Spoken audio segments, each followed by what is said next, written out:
रूस की ओर से यूक्रेन पर हमले तेज करने के बाद से युद्ध भयंकर होता जा रहा है। पहले से ही हथियारों की कमी से जूझ रहे यूक्रेन पर संकट मंडरा रहा है। इस बीच यूक्रेन के लिए राहत भरी खबर सामने आई है, तो वहीं रूस की मुश्किलें बढ़ने की संभावना है।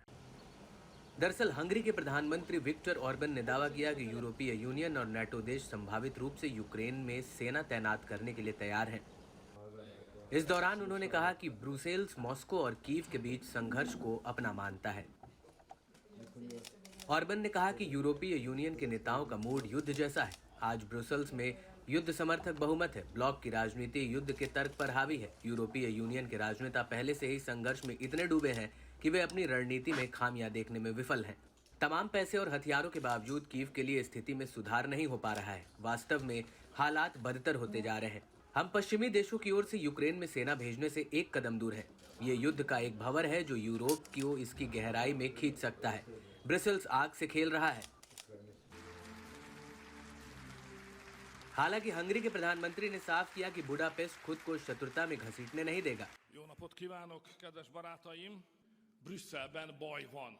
किसी भी तरह से युद्ध में प्रवेश नहीं करेगा। उनके देश को ब्रुसेल्स, वॉशिंगटन, संयुक्त राष्ट्र और नाटो समेत हर जगह शांति के लिए खड़ा होना चाहिए।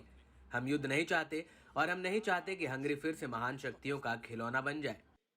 Az ukrán बता दें कि ये कोई पहला मौका नहीं है। पहले भी यूक्रेन में नाटो सेना भेजने का विचार पश्चिमी नेताओं की ओर से किया गया है।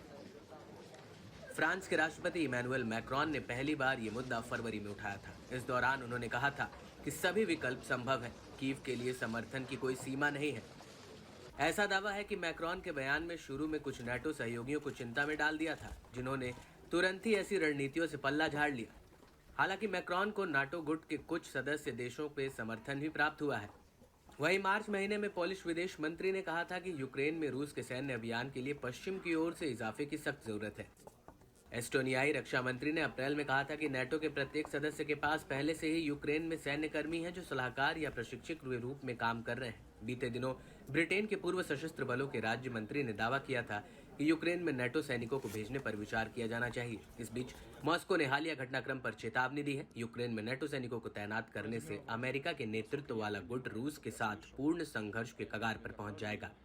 राष्ट्रपति पुतिन ने मार्च में कहा था कि यह पूर्ण पैमाने पर तीसरे विश्व युद्ध से एक कदम पीछे होगा। Относитесь к их позиции, то это плохо. Это как минимум недемократично.